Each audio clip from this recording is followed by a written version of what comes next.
Hey guys, welcome to episode 11 of Into the Van. I can't believe we're in double figures already. Thank you so much for sticking around and listening and bearing with me. I've had such a blast doing these. This weekend's been absolutely fucking crazy. On Friday, the 7th of August, we released The Next Life, and I cannot believe how well it's been received. It's everything I could hope for as an independent artist. We sold a shit ton of copies. Loads of people were streaming it. We got some amazing reviews. And right now, Cooper is looking at me as he's like falling asleep in the mountain of boxes we've got of all the copies. So if you haven't grabbed a physical copy yet, we've got 180 gram white vinyl with a gatefold artwork, which just looks fucking incredible. And it was drawn by my good friend, Declan Montgomery. I've got a ton of copies of those so far, and we've got CDs. But I've just been blown away by the response. And it's been such a hectic weekend. We had the release of The Next Life on Friday, and it was my girlfriend's birthday on Saturday, so we, had a whole day planned of just hanging out with her. I was trying to stay off Facebook and, not promote a record that only came out a day before, and I asked her to marry me as well, and she said yes. So this weekend's just been a fucking crazy, phenomenal trip, and I'm just so hyped to get to share it with people and tell my family. And it's just been an amazing weekend all around, and I'm so happy to get to release this podcast as well. It's just been a really fun-filled week, and I hope whatever you guys are doing, you're finding some joy and finding some time to have some fun and make some memories and things. But let's get down to brass tacks. This episode is brought to you by The Next Life, which is out right now. I can't believe it's finally out, and the reviews have been amazing. Hope It's Country called it a masterpiece, which is truly high praise. Global Texan Chronicles, they said it was one of the most unique and sincere records to come out this summer, which is fucking really high praise as well. And I've been blown away by the reception, even just fans and people who've bought the record messaging me, and it's just been absolutely fucking incredible. I'm pretty much speechless right now about it, which isn't that helpful for a podcast. If you want to grab your copy, you can go onto Spotify, iTunes, Amazon. You can listen to it right there. But if you head over to my Bandcamp or mike333west.com, you can listen to the record there and you can grab yourself a copy. And I do ship worldwide. I'm going to drop a track in for you now.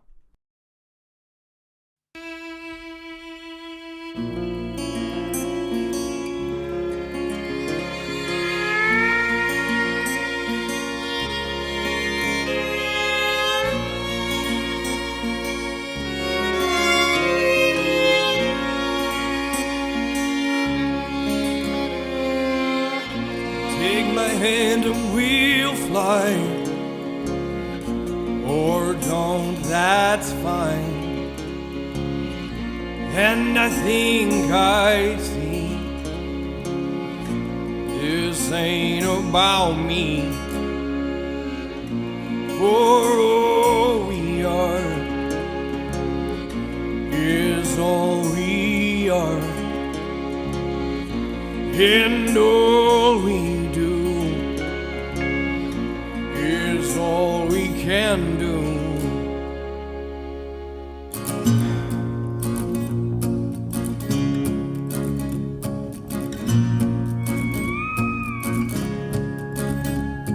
I think we're at a crossroad once again. Wish it was with someone other than my best friends. My head is telling me I have to go.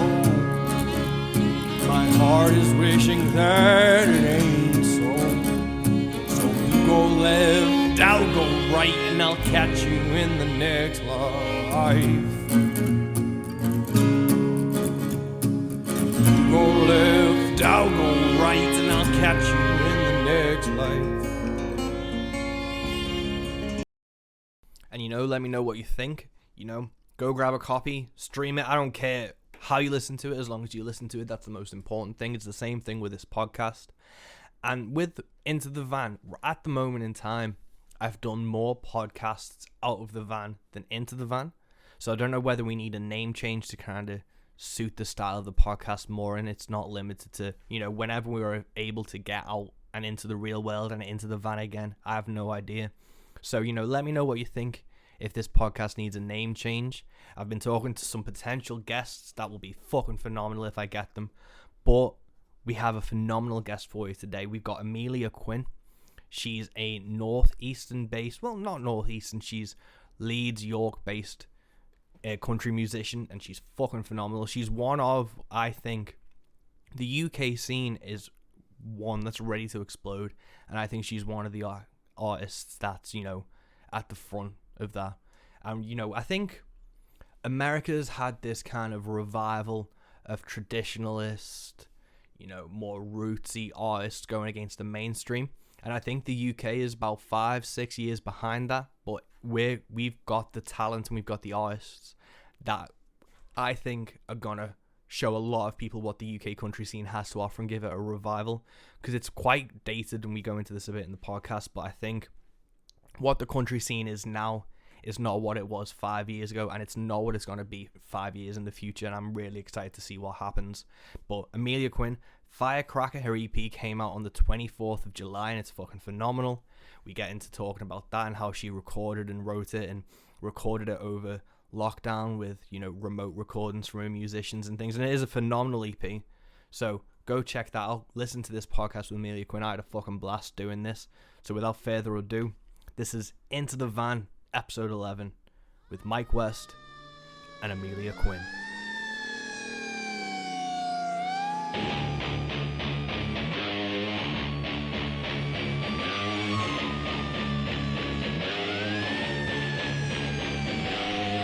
Welcome to Into the Van with me, Mike West. Go! Okay, so we're recording, and thanks so much for being on today. How are you doing with this lockdown and everything? How have you been holding up?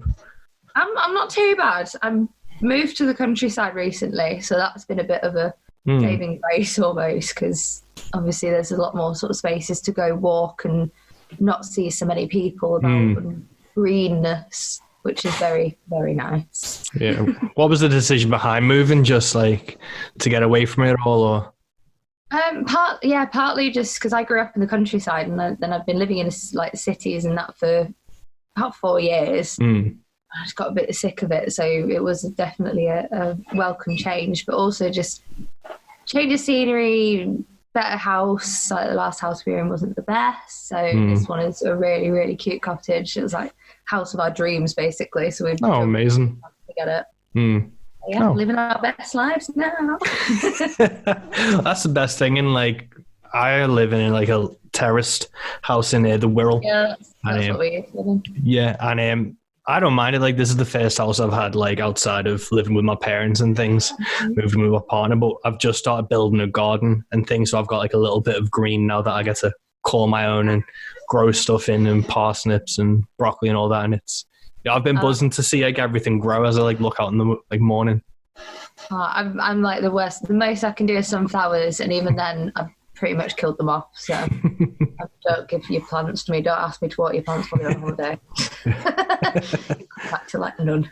Yeah. But I also saw, so you're doing a few gigs soon, aren't you? They're the first ones really around the country. Are you excited for them? Oh my God, it's just like, I could piss myself. It's going to be amazing. I've got two. I've got one on the 15th of August, which is, it's actually a guy that does house concerts called Westview Live, his whole thing, Gary. And he does house concerts, and I played one of his house concerts, and it was like the best gig I've played. It was so much fun. And now he's doing the spaced out garden sessions, so he can do all sorts of social distancing and keep it safe for everyone, but still have some fucking live music. Oh, amazing. And then he's doing outdoors as well in near Manchester on the 23rd of August. Oh, cool. And like, obviously, like I've been having, on one night I had a dream that all I did was set on my gear at a festival. I had a dream, and all it was I took my gear, all my PA system and everything out the van, and just set it up in a field. And then the next night I had a nightmare where I played a gig and got every single lyric wrong. I was every single chord, every single part of like one of my favorite songs wrong. And at the same time, while I was on stage, someone behind me was just filing paperwork. Which for an acoustic gig, you could hear like papers rustling and just like filing cabinets slam. And it was like, yeah, so I'm internalizing something from not playing gigs for so long. Well, you should Google it. You should Google what it means. What does it mean when someone's filing paperwork while you're gigging in a dream? Yeah, but especially for like acoustic gigs, you can normally hear pin drops and the slightest thing. So for someone to have the audacity to do their taxes while I'm trying to play. Such a silly, trivial thing as taxes as well. Like, God, do it later. Yeah. But yeah, so I don't know if I'm stressing too much about going back to gigging live, but I know I'm going to start treating it as like, it's not necessarily worrying me. I did a Zoom gig the other week and it kind of showed that like my voice hurt at the end of it, and it was only about a 40-minute gig and stuff. So it's like, I know the same way that like if I was training for like a physical event, I'm going to have to start putting some actual time into maybe doing a half hour a week of gigging. Like I just running through played songs. standing up for like the first time in ages today to sort of practice for Friday for the EP virtual launch review. I thought just for the fun of it, I'll do a bit of standing up and see if I can still do it. Oh my God, it's knackering. You don't realize how like rusty you get so quick, and that's the thing. I'm going to try and start building it up again. It's like recording vocals as well. I was like, bloody hell, I'm out of breath, and like these were easy live. I'm like, how am I not doing it in the studio? Yeah, and like I don't know about you, but like because of like sometimes I do like that growl and things, I've got like a way to do it where it doesn't hurt. But for some reason at this gig, I just completely forgot how to sing properly, and it was just like shredding the back of my throat. So I'm gonna have to. Sometimes you know, you just blank on something and it won't work. Yeah, I was talking to Josh the other day about it as well, telling him about my nightmare, and that kind of put the fear bit into him as well. So I think he's going to start practicing a bit more. Spreading it around. Yeah. Yeah. But then, did you see that video that came out this morning of that American guy and the woman got on stage with him? Yeah, I did. Yeah. What was that about? Yeah, so then that's worried me about live shows and things. If someone's going to be cocky and try and walk up on stage. It will just get so to say. It's the fact that she like tugged him by his bandana and just coughed in his face, and I was like, "What are you doing? Like, what possesses someone to go do that? She must be steaming." Like, yeah, just the audacity. But I've had a few people walk onto stage while I've been playing to like fuck with me. But like, I've never had that. Really. Maybe I could give off a vibe. Maybe I had one guy, and it was one of the worst gigs I've ever played in Liverpool. And it was a rough part of Liverpool because Liverpool's really nice normally, but there was a table of just drug dealers at the front of the stage, and they had like burner phones, and they were just fighting the entire time. And I was playing, and one guy literally, as he walked past, just hit like my strumming hand and knocked the pick out of my hand. But there was like 8 guys there, so it was like, what the fuck do you do? And then there was a bar fight like 20 minutes later on. The bar, feel like you're in the Blues Brothers movie. It felt like that, but it was during a love song as well. So it was like the quietest song I was playing, and this bar fight erupted, and my girlfriend was there, and we were just looking at each other like, can we just fucking leave now? But looking back on that, I'd still rather gig like that than not gig at all. Like it's been since March.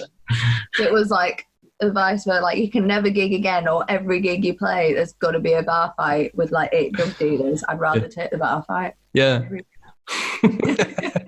At least you're getting out and about and meeting new people. I'll start throwing punches at you. Fuck off. Yeah. With like 8 drug dealers, you should be able to befriend at least one of them. Maybe shift an EP. It's a numbers game at some point. Yeah. I mean, it must have money. They've got to have money. Like, just use that. Be like, buy merch. Yeah. It's like CDs. I won't buy your merch, but you can buy mine. Yeah. CDs are dead good to do lines on, trust me. And just try and shift as many as you can. That is a good selling point. That is a really good selling point. Oh, God. Wow. Yeah. And that's not from experience or anything. I've just seen that on the internet. the internet is a wonderful place. Yeah. But with EPs and things, you've got this podcast will be out in August, so your EP Firecracker will already be out by now. Yeah, But, it's been out for a little bit. Yeah. What was the writing process and recording process behind that? Did you do it during the lockdown, or was it pre-lockdown that you started on it? So much. The writing process, I've had these songs, they've sort of added up over a little bit. So they've all sort of come from a similar period in my life. But yeah, they've sort of built up over the past year and a bit. And the recording process has sort of been since January. We went into the studio. Luckily, we missed all of this shite and went into the studio and recorded the drums. And then we were planning on going back in the studio, but obviously that wasn't going to happen because we then went into lockdown pretty quickly. We were sort of doing all the getting it together and getting who was going to be on the record and what all the parts were going to be and what we wanted to do with it. So we recorded the acoustic guitar before that at mine because I've got a little sort of home setup. So we did that at mine, and then we went into lockdown. It was like, right, okay, we need to do the rest of the EP somehow because I didn't want to put it on hold indefinitely because you don't know when you'd be able to go back. We only just sort of maybe sneakily able to go back into the studio. So I wanted to sort of go ahead with it, and me sort of having a recording set up at home, I was like, well, if I find, new musicians that are able to record at home, then we can still do this. It's still, an option. So Ben, my guitarist, the guitar and a pedal steel, he had a setup, so he recorded at home, sent it to me. My bassist, he's got a whole home studio, so he recorded at home and sent it to me, and then I passed it on to the producer and did all my vocals and that myself. And then he sort of producer worked his magic. Arjun, he's brilliant. He did my first EP and Mistakes, and he's done this EP now, and I will stick with him because he's fantastic and he totally gets my vision and what I'm going for. And he's really outdone himself on this record. Like I've always had a thing where when I listen to my own recordings, I'm like, oh my God, I sound so amateur. I sound so shit. And this is the first record I've ever done where I'm like, oh my God, this actually sounds professional. Like, this sounds amazing. And not because it's me or any of my songs or anything like that, but just like the production on it and all the layering and how it's all come together is just, yeah, it's so much better than I could have ever dreamed it would be. Like, I thought it was going to be good, but wow, I'm so excited to put it out. But yeah, so written over a while and then mostly recorded in lockdown. Yeah. Oh, cool. Yeah. That's the thing, it is showing how doable like all this portable technology and things is now. It's not, you don't have to rely on going into an actual studio and pacing yourself out. But the trick I've always done, because I think everyone's really critical about their own sound, is what I'd do on Spotify is I'd make a playlist and I'd put one of my tracks in it off the EP and then shuffle it. And then you don't know when it's going to show up. So like you can kind of hopefully tell if it sounds of quality and of like that standard. When I've been listening to like the mixes forever, because obviously we've done it by distance, we can't just sit in the studio and go, right, I want to tweak this there and I want to tweak there. That has a lot of back and forth. So it is more time consuming because you have to go back and forth and you have to sort of have those conversations and then wait and then get it sent again and download it and play it and go, right, okay, I need this done. But when I've been referencing those mixes at home, I've been putting on Spotify for a bit, getting used to listening to that, and then putting the mix on. And if it's sort of not jarring, like the difference in that, then sound. Oh, good. Yeah. And with car tests as well, lots of car testing. Oh, really? Yeah. At 10 o'clock in the evening, like, right, we're going for a drive then. Yeah, that's the main thing, is like making sure it's across all different platforms. So it's making sure it plays on a vinyl, making sure it plays on the car and wherever else people are going, on your phone as well, because that's where most people are listening to stuff now. It's shocking about people use their phone. I'm like, why? Put all this effort in to make it sound amazing on these speakers, stereo mix and all that, and you go listen to it through a crappy phone speaker. Yeah. Yeah. With like Firecracker, your EP, what did you go into it differently than you did with Wrote Off, like your first one? Was it like anything really standing out that you wanted to write about, or was it just kind of like the next collection of songs? I think it was the way that I sort of chose the songs were the ones that it's a sassy EP. Like it's all sort of the sassy songs. It's the grit and the sort of saying, you know, I'm fucking here now. You know, at me kind of thing.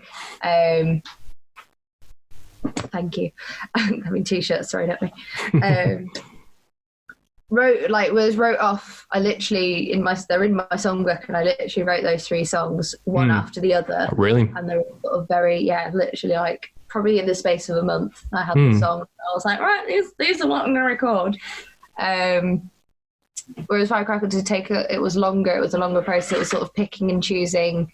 Well, I like this song from this sort of time. I like this song. I like this one, you know, and going through what I'd written over. It must have been 1.5 years or so. And then polishing them off and, you know, working in them and making sure that they sort of flow nicely as a record.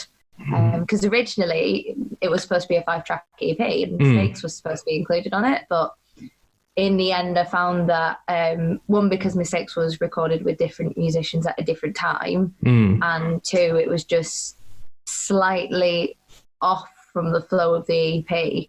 I ended up not putting it on there. Oh, really? Yeah. So, well, little single. Oh, cool. And you released it as a single, and like, how did that, like, what was the reception from that? Because like, it was my first full band, because Wrote Off was very sort of acoustic, very nice, very pretty. My sort of finding my feet kind of record.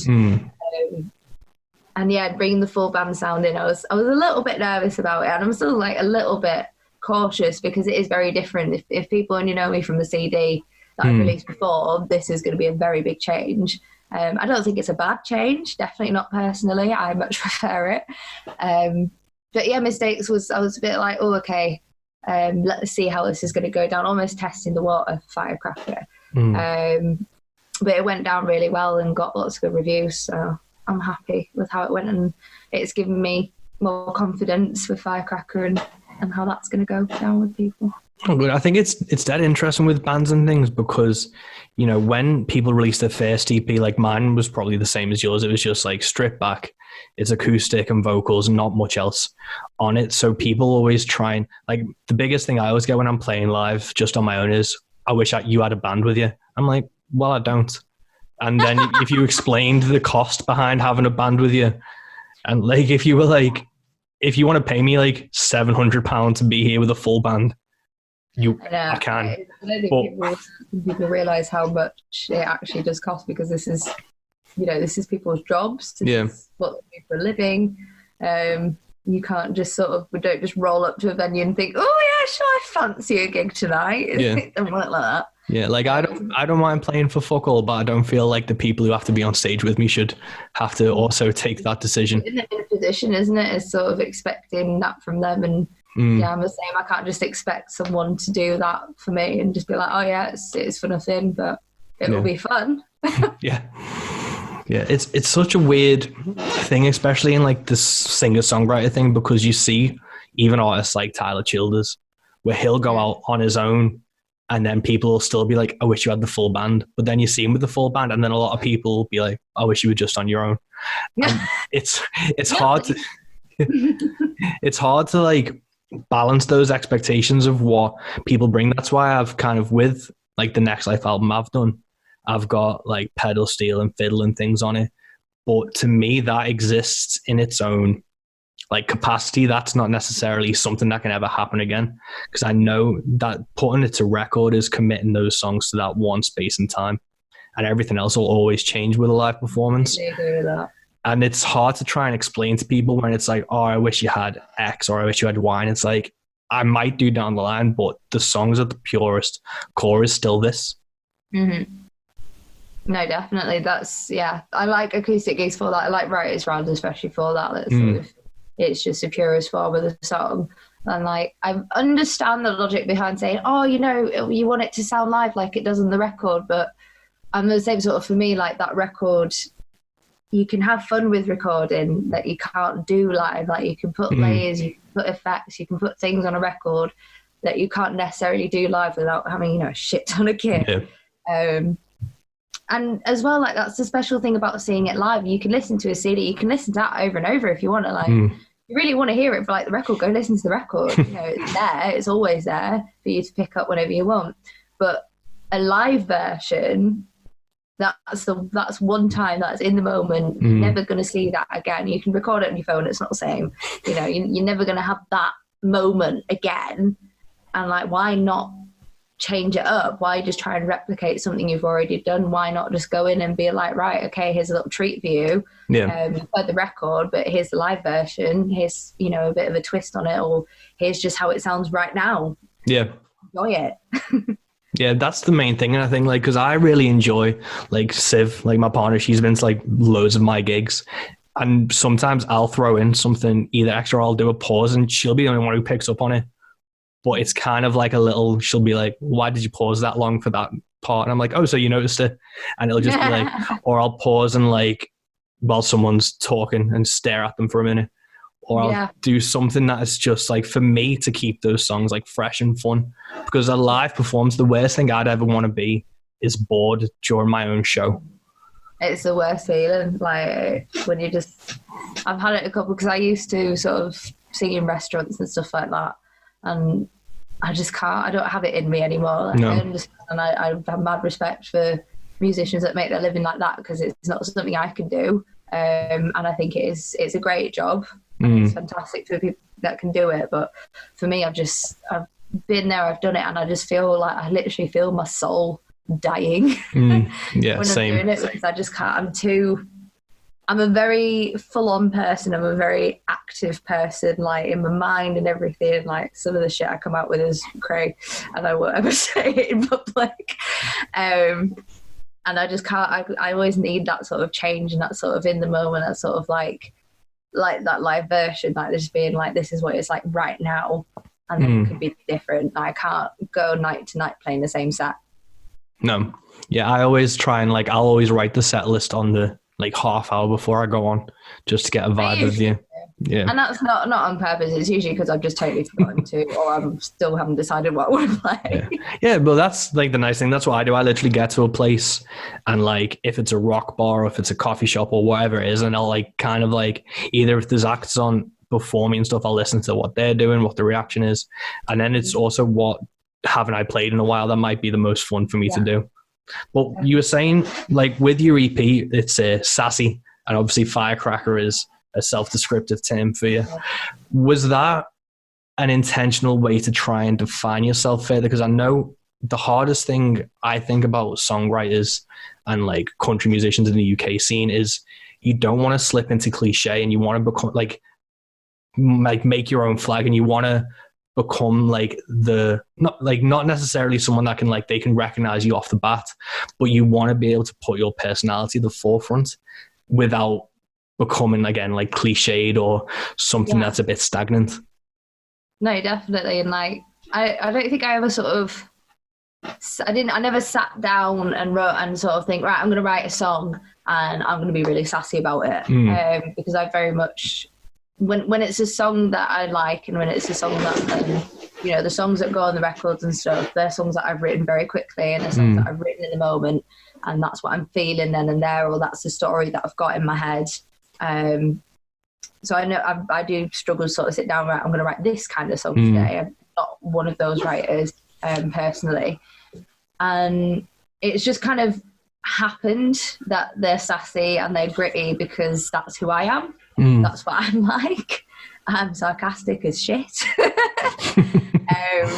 And I am sassy and I am gritty, and I've found sort of, since Wrote Off, I found a confidence, you know, through some major changes in my life. And some very good people around me, like Tammy and some good friends who sort of showed me, no, you can be badass too, and that's okay. And, you know, you don't need to conform to some idea of what country is or what music should be. I'm very much for, you know, the mindset that if you like it and it makes you feel something, sound. If it makes you, whether it makes you feel like you want to dance, or it makes you feel like you want to party, or you want to drink, or you want to cry, and it doesn't have to be deep. It doesn't have to be super emotional all the time. if it makes you feel like you want to wind down your windows and drive down country lanes really fast, you know, awesome. It's make you feel something though. Like, there's nothing worse than having a song, especially when you write. It's gutting when you write a song like that, where you just sort of think, "Oh my god, this is so boring." Like, shocked you're at it. No, if you feel something fantastic, if it's your cup of tea, amazing, enjoy it. You know. That's like really because I've obviously listened to your Wrote Off EP and it's brilliant. So I'm really excited for Firecracker. But the thing that's like made me like notice was like obviously a lot of the UK country scene, when you see a girl with an acoustic guitar, it's pop music with an acoustic guitar. And that's kind of what is the norm at the moment. And I think that was what was really great about your stuff was like, oh shit, like it's something completely different and it's gritty, it's sarcastic. And it's weird to see, like, I wish more people were able to like find their voice. But then I don't want to shit on people and maybe their voice is writing pop music from an acoustic guitar, and it's always nothing wrong with it. Yeah, like, there's nothing wrong with it, but at the same time, don't ever hold yourself back and stop yourself from being who you want to be just because you think that's what someone else wants. Yeah, because it's not worth it. You won't be happy. Been there, done that. It's not fucking worth it. Yeah, I think that can be a danger in like certain scenes because there is a archetype or a template of what a musician is and what it sounds like. And you know that if you follow these like steps and like that song structure and that, you know that you'll be able to fit into that certain demographic. But what I've seen in the last like 3 years since the country scene started expanding with people like yourself and Josh Bettis and Alex Tempest, Lars Pluto, the scene's gotten not younger, but it's a lot more like younger artists coming in and trying to define their own voices, and that's shaping the country scene in such an interesting way. And it's kind of like what the Americans have been doing for the last like 5 or 6 years. So you see that Benjamin Todd and Sierra Farrell influence slowly creeping into the UK. And I think the change at the moment is really interesting. The dynamic shifting. I'm really interested to see where it carries on to. I definitely see that, and I see what you're talking about. And I think I also see it's like it's a little bit volatile at the moment. There seems to be a lot of arguments breaking out over really, really silly things. Like, I was just having this conversation in the car with Tammy, and I was saying, you know what, like, can people just be nice? Yeah. And if you haven't got anything nice to say, then scroll. Yeah. You don't have to get into an argument every day on Facebook. You don't have to say to someone, "Oh, you're shit," or "Your opinion is wrong." Well, no, you're entitled to your opinion, absolutely. But do you have to put someone else down because theirs is not the same, or you don't like their music, or you don't like their cover art, or you think the way that they're going about their career is wrong? That's fine. And if that's your opinion, that's cool. If you want to have conversations about it, cool. But you don't need to go up to them and shit on their, their vision and what they're doing, because that's what they're doing. Yeah, if it's hurting you, no. If it's not hurting you, then fine, leave them alone. It's weird how there's such an us and them mentality straight away. Yeah. And it's really strange because you know that nothing they're doing is affecting you in any way, shape or form. So that's why, like with Road Country, like what me and like Josh kind of like kickstarted was we've tried as much as we can to stay out of like politics of other groups and things, because we're not a part of like that in any way. We're just kind of like sharing what we want, and it's been so hard. We've tried all the time, like when we're messaging each other, if you put a post that either shit on someone or put a controversial opinion out, it would get traffic and it'd get engagement straight away. But definitely. To try and maintain a positivity has been so hard. It's hard, but it's definitely worth it because it's refreshing. That's what I like about Road Country as well, is that it's just a bit refreshing because it's something a bit different. It's making a space that's accessible as well, because not let's be totally honest, not all the scene is totally accessible to everyone, and that's okay. There's a French saying, and I think about it a lot. Ça prend du tout pour faire un monde. My accent's horrible, I'm really sorry. But basically it takes a bit of everything to make a world, and it does. It would be very boring otherwise, and we would have nothing to write songs about. Yeah.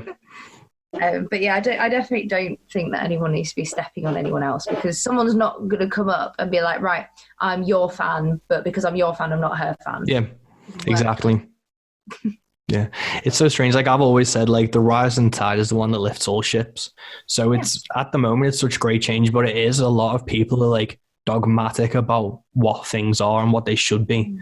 And it is really interesting in the UK scene at the moment to just see how everything's shifting, and it is with artists like yourself that are like pushing those boundaries, which have been really interesting. Well, thank you. Didn't do it on purpose. Like. Yeah. Well, I don't think anyone really tries to. It was totally intentional.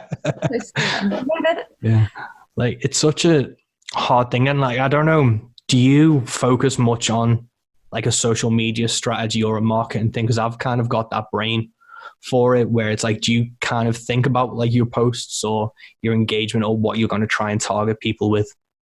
Yeah, to an extent. I mean, some of my social media is just a bit of fun, but it is the biggest free tool to independent businesses, to independent artists, to everyone, to put their ideas and themselves out there. So it is. I do think it is beneficial to think about it, and I do try to. So I did a music business masters, so I do sort of have that spin on things and do try to think about it and be a little bit careful with what I'm doing and try and structure it in a way that I can just get my message out effectively and reach people. Because at the end of the day, I'm not saying I want to be rich and famous. I'm not saying I want to be an influencer. I'm not saying I want millions of followers, but I do have something to say.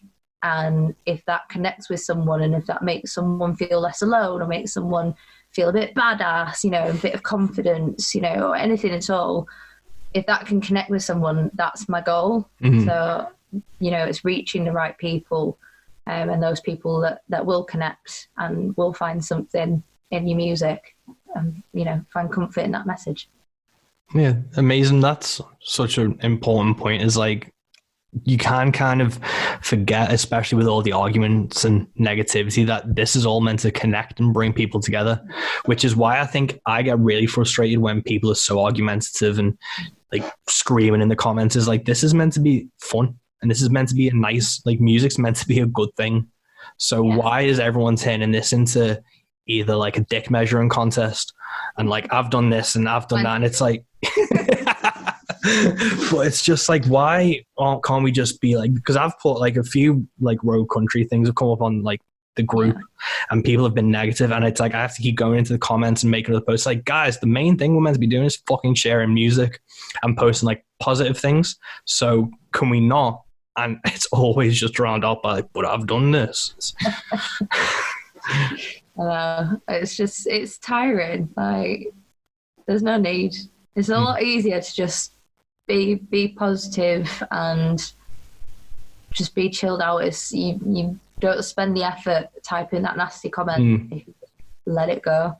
Yeah, because like a lot more effort into just being negative to other people, whereas you could just spend that time doing something else that you actually like doing.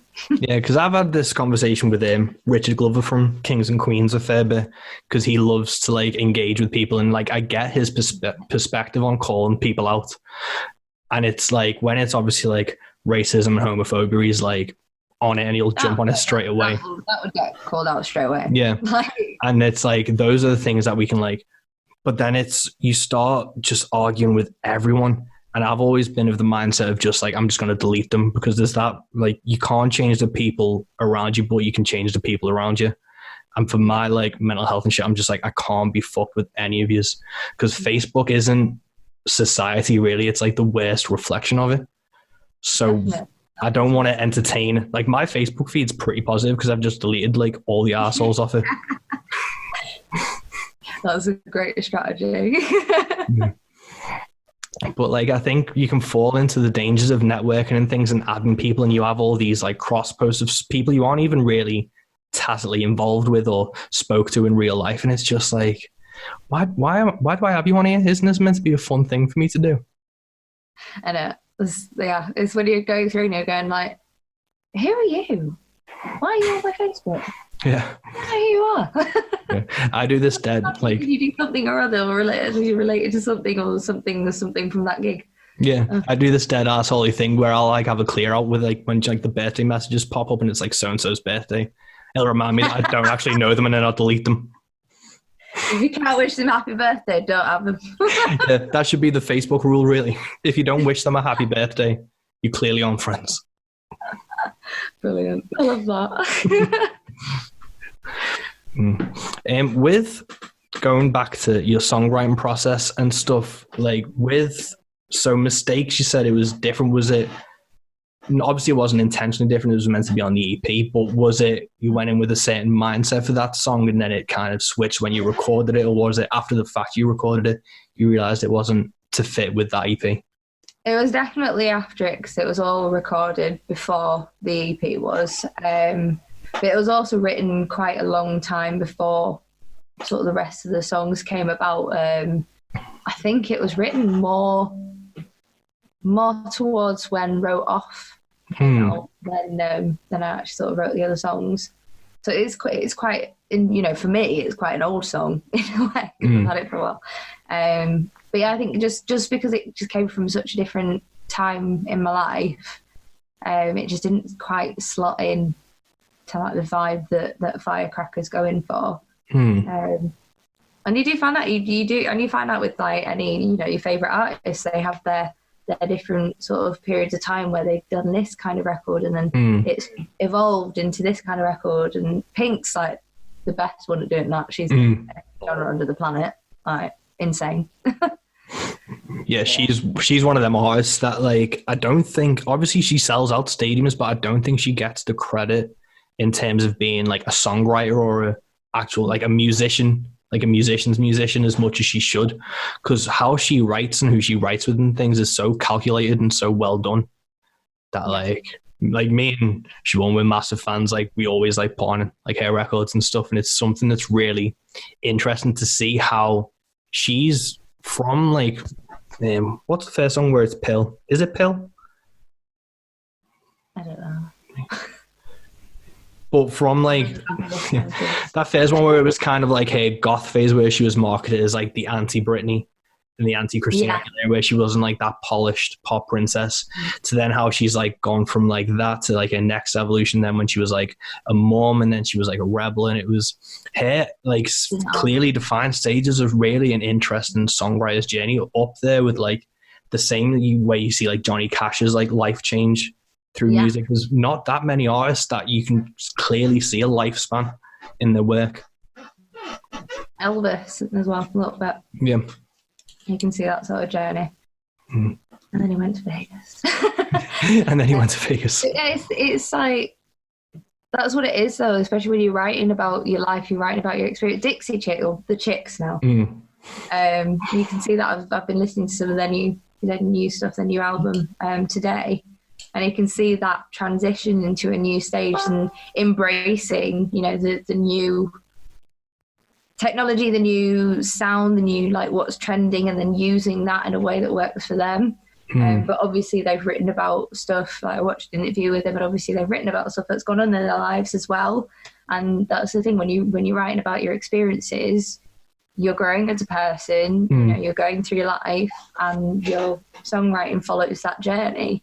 And this music itself and the lyrics and everything, that will all reflect what's going on and what's going on at that time. Chances are it's probably not exactly at that time, and it'll happen like a year or so beforehand, and you're only just hearing it because that the time that it takes to put out your record and make available on record. But it is that when you're following an artist like that, you are following that journey. Yeah, and like obviously this is the first time we've met. Well, we've not met face to face yet. We were meant to meet in March for Whiskey Kisses, and I was gonna get you for the podcast then, but obviously the world ended to prevent us from hanging out, which seems a bit much. But how long have you been performing and playing as like a solo artist, or when did you first pick up a guitar? So I can't remember exactly when I first picked up a guitar. I think I was about 10 or 11. Might have been slightly older, but it was around that. And that's sort of around when I started songwriting as well. I started songwriting when I was 11. And I've been performing on and off as a solo artist for a few years, but it's only sort of June last year was my debut record. Dogs barking. So I've got a really mouthy staff here and no one's allowed to walk past the house. Just barking. But yeah, I think sort of it was since, so it would have been, that came out like 2018 was when I sort of really debuted into, as a solo artist, into the country scene. I just left a band that I'd been in and just wanted to break away and do my own kind of thing. I was going in a different direction, in that sort of country direction. So I had my gig with Royal South was my first proper country gig in the UK. Oh, really? Yeah, Gulliver was in Manchester. I was really scared. And yeah, and then I was just sort of, so since sort of about 2018. So I'm pretty new, to be fair. I'm quite a newbie. Oh, amazing. And what like influences, what was like your first like songwriting influences and the people who you were like, I want to do this because of like them? Oh man, very first? I've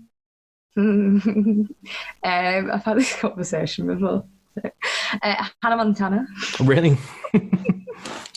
Yeah, was a diehard Hannah Montana fan when I was younger.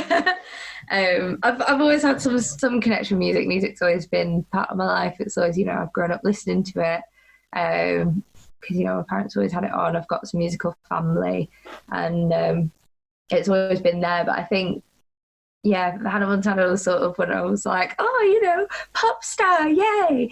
And then when I started really sort of getting more into contemporary music, coming away from like classical, because I'm classically trained on piano, but I came away from that a bit to try contemporary music and started songwriting. And I sort of, I don't know that there was one particular influence, but it was just that I always listened to lyrics, I always listened to layers and stuff, especially like Mika and things like that. Like his production and his like instrumentation is just insane. And that just kind of, not even consciously, one day just went, I want to do that. It just kind of became a goal subconsciously, and here I am now. Well, I think like obviously like Hannah Montana, it's like one of those like hyper realistic things, but like I relate in the same way. I picked up a guitar and stuff because of Kiss, and you like, I think it's the same real thing where you see these like hyper realistic, hyper exaggerated rock stars or musicians, and that is when you're at like a young age, because I found Kiss when I was like 10 or like younger. It's like that dream, you're impressionable and everything's doable, everything achievable in life when you're sort of that age, and especially when you're in an environment like my parents are very nurturing of music and stuff like that. They really encouraged it and went out of their way to make sure I had access to music lessons and instruments and everything like that, which I'm forever thankful for, because I really wouldn't be what I'm doing today if it wasn't for that. But yeah, definitely in that environment, when you're impressionable, when you see that sort of like in your face. Oh yeah, it's the best of both worlds kind of thing. But you see, you're just like, I want to do that. Yeah, but you see that bombastic, what you think is a reality. So when you pick up a guitar and you realize that like there's other ways, like that's not the reality, that's our reality, and you can find that like even just like playing open mics is a version of what that is, and it's such like a good gateway to start getting into like music and performing. Obviously it's not Madison Square Garden and whatever, but it's still, you're performing music and you're still. I started on open mics, like that's I think every sort of musical journey started at open mics. What they're there for, that's what you do. Yeah. It's kind of the natural path, isn't it? I did an open mic in Liverpool, one of the first ones I went to, and they didn't even have microphones. It was literally, you went into a cafe and it was the top half of a vegetarian restaurant, and it was this guy, and you could tell he'd done LSD. Like you just, from like looking at him. But you just know, you just look at someone, you're like, yeah. Yeah, it's like he was just this like aging hippie. And he recited the same 3 poems every open mic. And it was, you literally just like, you were all sat in the restaurant at tables, like spaced out across the entire room. And then you literally just stood up where you were and played. And then you'd sit back down. Like, and it was such an interesting thing. And I think like for me, especially, like that was really like fun to not even have a reliance on a microphone. But I remember that being like a super fun open mic to go to. And I remember I pointed out, I was like, well, it's not even an open mic technically. And he went, oh yeah. And I don't think anyone had ever pointed out to him that he didn't have a microphone. Oh, that's really cute. That was cooler. And I was like making the point again, like, if you like what you're doing, awesome, do it. If it makes you feel good, do it. If you want to recite the same 3 poems, do it. Yeah, I can still half remember the ones he was doing because he called it the poet tree, and he'd mime a tree as he did it. Oh my gosh. And it was a really fun experience, and like that, it was also, I've had like a few technical malfunctions while I've been performing. Like I had in the Castle when I was playing once in Manchester, the guitar cut out, and while I was playing Night and Day with Chris Shiflett, the guitar cut out. And because I'd been like, without a mic and stuff, you just carry on playing, because the beauty of an acoustic instrument is you don't need it to be amped up, really. Drum it a little bit harder on you. So. Yeah. Yeah, it's such, I love music. It's such an interesting and like multifaceted thing. And part of the reason I did this podcast was because I want to sit down with people like yourself and things and talk about all these different like ways in, these different influences and things. And it's interesting to see other people's perspectives on it as well. Like, it's sort of their mindset and how they go about it, or what they think about it. It is interesting to sort of see that perspective. Yeah, and that's what I'm hoping with this, because it's like I have chats with like you guys, and even just like one little thing that you can like say is like it can just completely change your perspective on things. And it's the same as like, like Stephen King's On Writing book, where it's like part biography, and it's some of the biographical things are more informative than the actual this is how you write a book. Yeah. So with obviously Firecrackers out on July 24th, you've got the virtual EP launch. Are you looking at the moment for touring in 2021, or are you feeling anything out at the moment for the next phase of pushing it? It's something that is on the cards. Can't say a right lot about it. But if you follow me, then you'll see the news. So yeah, no, I'm definitely looking forward to gigging real gigs again, and we'll take it sort of kind of from there. But there was a cancelled tour that was supposed to happen in April with Emma Moore. I was supposed to go co-headline around the UK, and obviously that didn't happen because 2020 got cancelled. Yeah. So hopefully that will be rescheduled, and we'll get out there and see everyone that we've missed so much. And have you toured much around the UK before? Because obviously you've only, with like Wrote Off was 2018, was it? So have you toured much of the UK? 2019, it was only last year that it came out. Not really like proper tour, like the we call it the Fire and Whiskey tour. That was going to be my sort of first proper like actual tour. But I have gigged a lot sort of around the UK and yeah, met some lovely people, been to some places I've never been before. Yeah. That's the best thing. And I think the UK is really good for that, because you can get to the other side of the country in 4 hours. So even without booking like but even booking like in a weekend, you can do a fair chunk of the UK in it, because everywhere is quite close together compared to Europe or America and things. So I think we're really lucky in that perspective. Where north as well. Yeah, I'm from down south, and moving up north, I'm like, wow, all the cities are really close together. Yeah, because basically with the north, like I could do Liverpool, Manchester, Leeds and back from like a Friday to Monday with a few stops in between. And it's really nice to not have to, put aside 2 weeks for a tour. But I've been like messaging Josh because I want to do a tour with him. And it's I'm trying to wait to book these things, because I want to be a fly on the wall for that tour. Every time I post something like related to you guys, you just like having bickering in the comments. Yeah. The thing is though, while he's commenting on that, insulting me, he's messaged me on Messenger about something else. Oh, for show. It's all the PR stuff. He's all just trying to act cool while he's like insulting me publicly. It was the Maris Piper comment today that got me. Really? Yeah. But even like I play Dungeons and Dragons with him every week. It's not like we go without speaking to each other, but every now and then he'll just try and like football goals. yeah. But it's just like, yeah, he just always pokes at me on Facebook. He's the only negative person I keep on my Facebook. Yeah. But like the thing with like touring and what I really want to do, like I've only done one full UK tour, and getting to actually commit to 2 weeks of touring is so fucking fun. And I'm so excited to get back to it in 2021. And like I had a European tour get cancelled in March, and I'm so excited to get back into Europe, and hopefully before Brexit shits on everything, so we can get back out and do something good before the island sinks into the sea where it belongs. Yeah. Just one thing after the other, isn't it? It is. It's just been a constant shitstorm. Yeah, I remember I saw a thing where it was like the world was meant to end in 2012, but since then has anything seemed real? I'm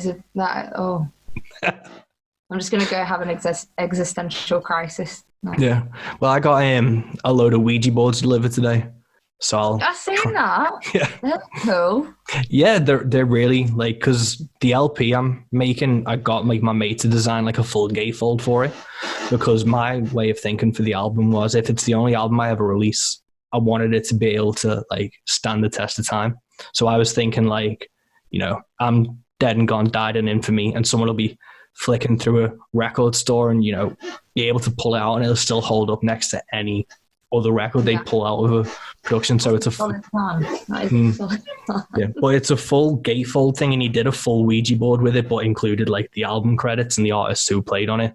So I thought it was too good a design to not have a full Ouija board on. And my partner wasn't happy about me getting like 11 Ouija boards delivered to the house to like bring that level of evil on. That's some bad juju.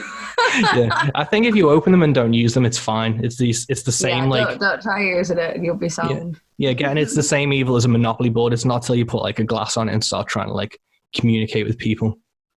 I don't know. Try putting a glass on a Monopoly board, see what happens. Yeah, get accused of cheating. Can't be any worse. Might end up with some property. Yeah, but I don't know. I'm not a big spiritual believer or thing in that, so I'm just excited to have something. Oh, really?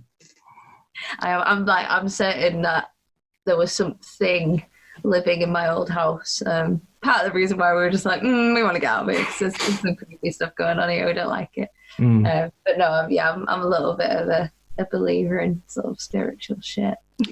I say I'm not until all the lights go out, and then then you're a believer. Yeah. The light bulb blows, and you're like, I'm sorry. Yeah. It's like I'm getting into bed and like my girlfriend's not allowed to switch the lights off before I'm like, my feet are off the ground in case a monster gets me. You got like run. Yeah. Run and the cat catch it, it's fine. Yeah. But it's weird with like those type of things, because like I've talked about this with my mate John, because he worked in this old building in Liverpool for a biennial, like an art exhibition, and that building had some horrific vibes.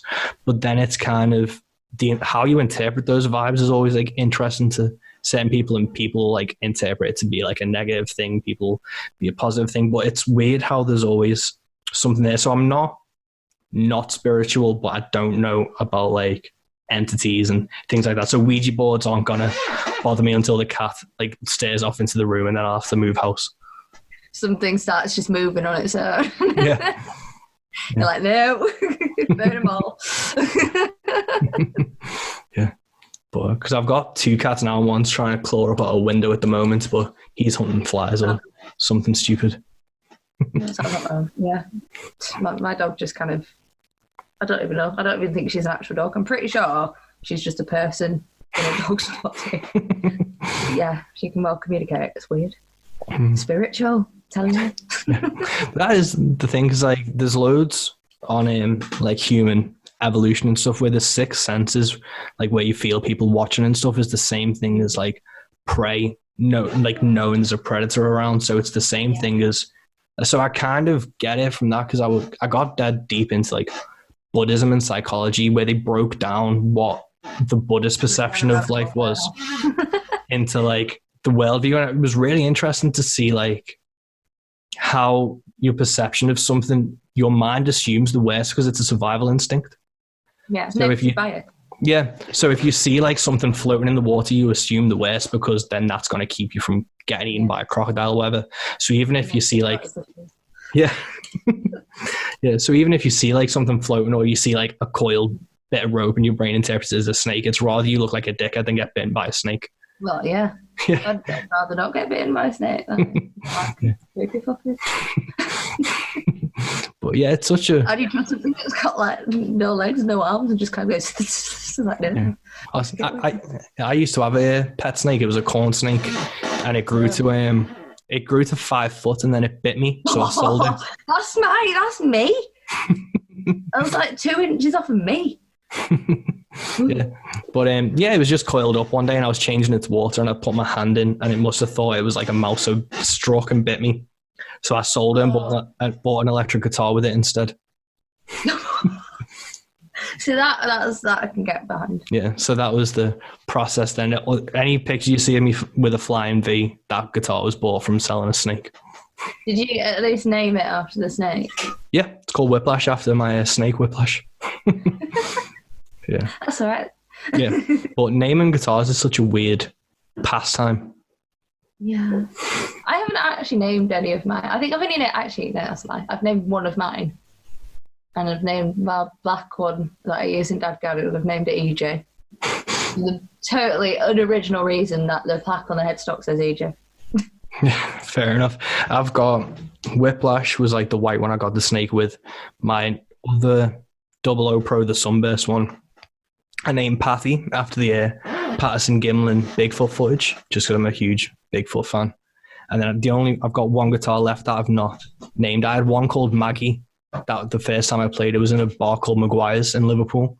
Yeah. So I sold that one, but. Yeah. Yeah, but I think we're getting up to the hour mark now. I don't want to keep too much of your time as we're cracking on. I have the habit of, I was talking to Charles Wesley Godwin the other day, and he got up at 5 a.m, bless him, to like talk with me, and it was seeing the light change from dark to light behind him, and I've seen you just slowly sink into darkness. I'm just sat in the dark now. Yeah, so let's bring it up lightly from talking about spirits and snakes and things. And you're me sat in the dark talking about spirits. Really good. I'm really not going to get chased by anything here. So obviously you've got a tour that you can't really talk about yet, but if you follow you on social media, you'll find out about that soon enough. You've got the Firecracker EP. Are you looking at doing a full-length record? Because I know there's a load of conversations about the validity or, point of albums now, instead of just doing single releases or EPs. It's a potential, shall I say, for now. It's potentially going to happen at some point. Oh, cool. Well, thank you so much, Emilia. Yeah. This has been really fun. I want to do a part 2 when we can all finally meet face to face. Like, I've been trying to go further afield with these Zoom ones just because I want to kind of save, because I've got like Stevie O'Connor who lives like 20 minutes away from me, but I don't want it. So I may as well wait until I can do all these face to face. I can talk to Josh face to face, so I can tell him how much of a dickhead he is. Without him being able to hang up on me, I can lock all the doors and then be like, this is what's wrong with our relationship. Yeah. But so thank you so much for doing this. Thank you for having me. It's been lovely. Yeah, we haven't even talked about whiskey kisses and things like that. So so we've got a lot more to talk about. Whiskey kisses. Yeah, but thanks so much. I'm going to hit stop recording on this, and thank you so much, Emilia. And there you have it, folks. Episode 11 of Into the Van, Into the Bag. Go get Emilia Quinn's Firecracker EP right now over on her Bandcamp. Go onto her Facebook, Emilia Quinn Music. Go support this type of music, especially in the UK, because this is the type of country music and roots and traditional. This is the type of genres and artists that are going to become what defines the scene, I believe, in the next 5 or so years. And, I include myself in that. I'm lucky enough that I'm surrounded by such phenomenal artists that I'm considering friends. And this scene's just going to be fucking kicking off so much more. And it's such a... Getting on the ground floor, guys. That's all I'm going to say. I hope you've had a lovely episode. I hope you've had a lovely week. I hope you enjoy the rest of your week. Go forth and have fun. I know I am. See you next time, guys. Peace.